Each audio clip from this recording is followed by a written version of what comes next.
Los transformadores son capaces de recibir corriente alterna a un voltaje y suministrarla a otro voltaje diferente. De esta forma transportamos corriente a largas distancias, reduciendo enormemente las pérdidas. En este vídeo veremos cómo funciona y cómo se construye un transformador trifásico, empezando por su forma más simple. Un transformador funciona gracias a la inducción electromagnética. Un flujo magnético variable a través de una espira induce una fuerza electromotriz en ella.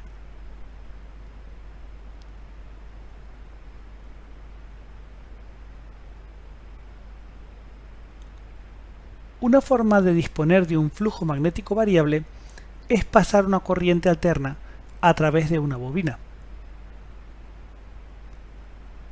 Un conductor por el que pasa una corriente produce un campo magnético a su alrededor. El campo magnético producido por un arrollamiento será como se muestra aquí. Como la corriente varía por ser alterna, el campo magnético asociado a ella también cambia. Este flujo magnético puede conectarse a un devanado secundario con la ayuda de un núcleo hecho de material ferromagnético. El núcleo mantiene prácticamente todo el flujo magnético confinado en su interior. De nuevo actúa la inducción, pues el campo magnético variable inducirá una fuerza electromotriz en el devanado secundario. Cada vuelta puede considerarse una espira individual conectada en serie con la siguiente. Por eso la fuerza electromotriz total será la suma de las fuerzas electromotrices individuales que se han inducido en cada vuelta. La fuerza electromotriz por cada vuelta del primario es la misma que se induce en cada vuelta del secundario, porque por los dos devanados pasa el mismo flujo. La fuerza electromotriz por cada vuelta del primario se relaciona con el voltaje aplicado, tal como se muestra. Como resultado, la fuerza inducida en el secundario se expresa así. Esto significa que podemos bajar el voltaje dándole menos vueltas al secundario que al primario. Y podemos subir la tensión con más vueltas en el secundario que en el primario. Como la energía se conserva, la potencia también lo va a hacer, así que las corrientes y tensiones del primario y del secundario siguen esta relación. A la relación entre el número de espiras del primario y del secundario se le llama relación de transformación. La tensión de cada bobina es aproximadamente equivalente a la fuerza electromotriz cambiada de signo. Por eso podemos sustituir fuerzas electromotrices por tensiones en la ecuación que vimos antes. Recuerda además que como la potencia se conserva, es fácil obtener las intensidades de entrada y salida. Los transformadores trifásicos usan 3 transformadores monofásicos como este. Además, en cada fase la configuración primario-secundario cambia un poco. Aquí los devanados primario y secundario se solapan. Sea primario o secundario, el arrollamiento de mayor voltaje va por fuera. La carcasa del transformador se conecta a tierra. Para evitar un arco eléctrico o corriente de fuga en los puntos de salida y entrada de corriente, se usan aisladores eléctricos de alta eficiencia. El núcleo se fabrica con láminas de acero, así se reducen las corrientes parásitas.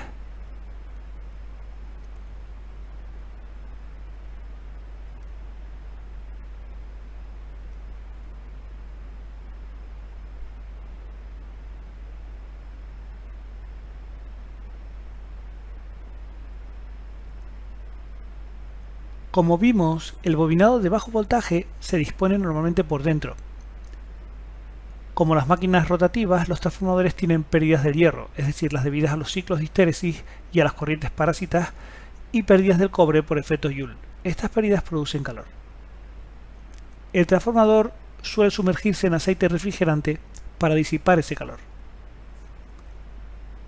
El aceite disipa el calor por convección natural, ayudado por aletas de refrigeración.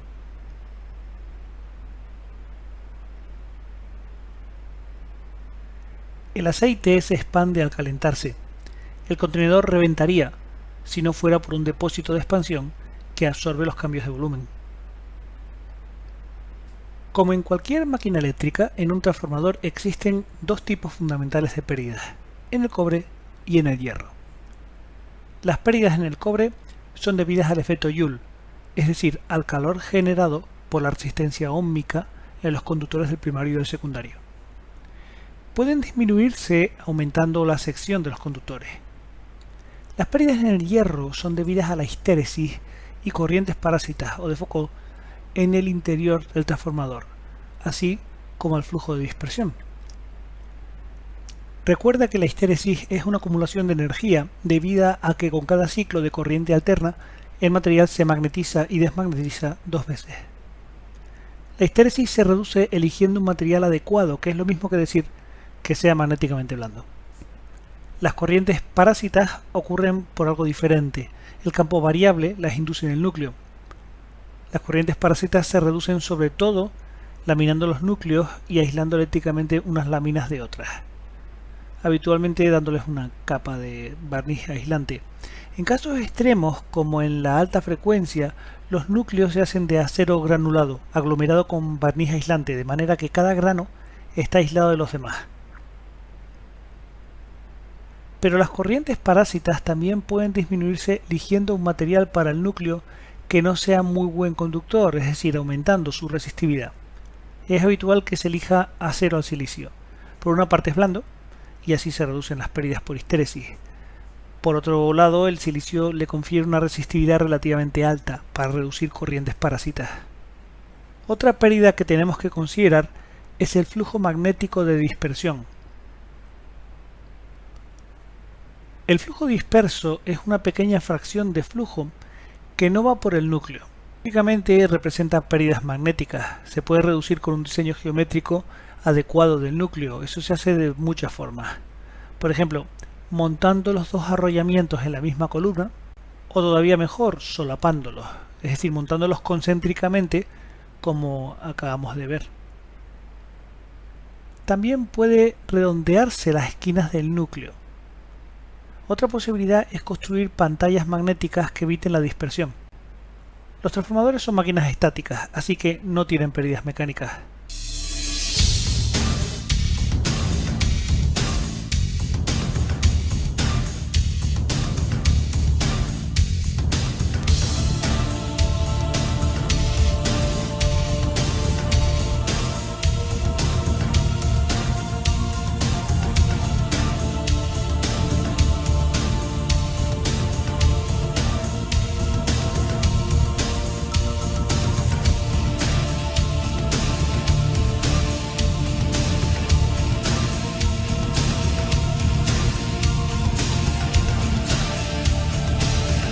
A continuación presentaremos el circuito equivalente de un transformador práctico. En el circuito en pantalla mostramos los elementos resistivos de los devanados primarios y secundarios, llamados R1 y R2 respectivamente. Además, se presentan también las reactancias de dispersión de cada devanado X sub F1 y X sub F2.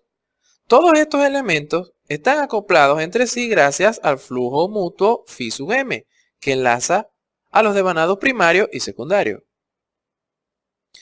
Notemos nuevamente que existe un acoplamiento magnético que no posee ningún tipo de dispersión, representado en el circuito con un cuadro magenta. Este es en realidad un transformador ideal y posee las mismas características, propiedades y reglas que estudiamos anteriormente.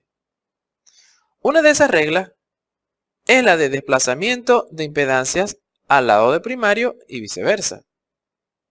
Ahora bien, si agregamos elementos X sub M y R sub M, que corresponden a las pérdidas en el núcleo imperfecto, estaríamos obteniendo un circuito equivalente completo de un transformador práctico. En el circuito existe un transformador ideal, pero no poseemos forma de acceder a sus terminales en la realidad. De hecho, los valores de resistencia y reactancia de ese modelo se encuentran distribuidos dentro del transformador práctico.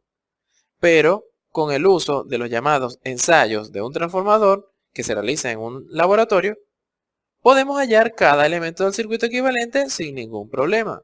En esta parte veremos cómo medir las impedancias del transformador.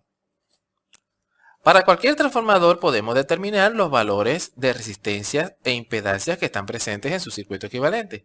Para esto se utilizan lo que llamamos ensayos del transformador, que son a cortocircuito y a circuito abierto. En algunas ocasiones se le llama ensayo a vacío y ensayo de cortocircuito.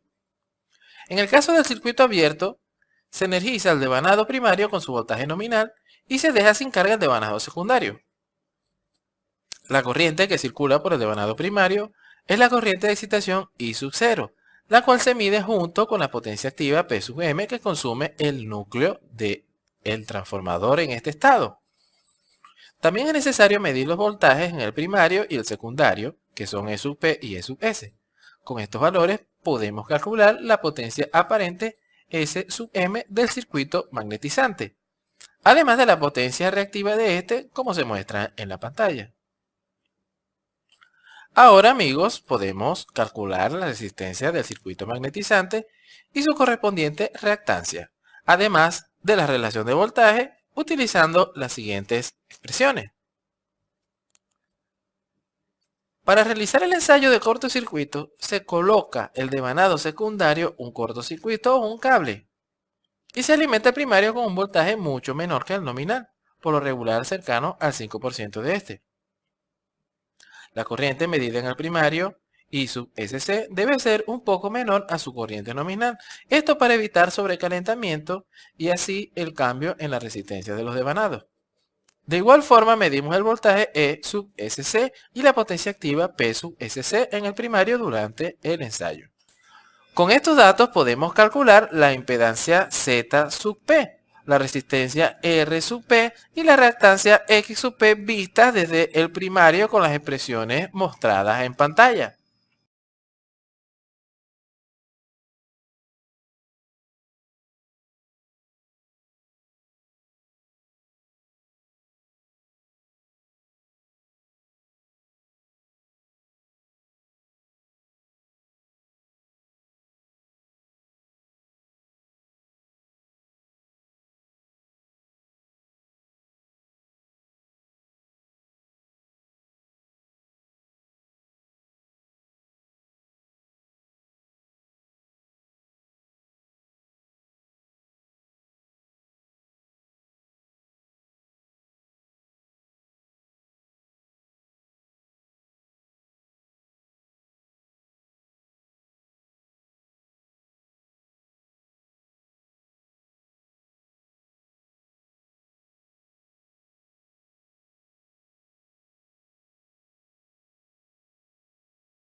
Durante el funcionamiento normal y en especial durante una falla eléctrica, los transformadores de potencia están sometidos a esfuerzos eléctricos, mecánicos, térmicos y ambientales.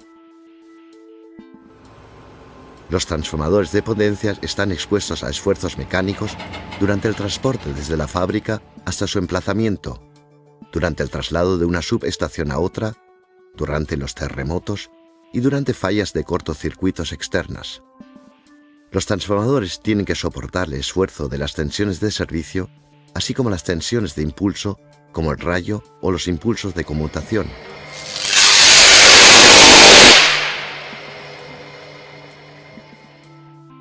hay que disipar el calor generado por las pérdidas internas, principalmente causadas por la corriente de carga. Las altas temperaturas causan el deterioro de los materiales de aislamiento del transformador.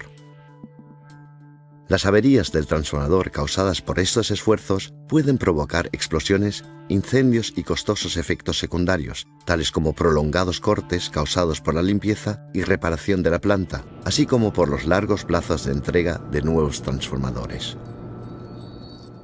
Por lo tanto, las compañías eléctricas y los proveedores de servicios prueban los transformadores de potencia con el fin de evaluar su estado, programar los trabajos de mantenimiento y planificar su sustitución. Entre los métodos eléctricos más comunes están la medición de la resistencia de los devanados y la comprobación del cambiador de tomas, la medición de la relación de transformación y las mediciones de la capacitancia y factor de disipación o factor de potencia.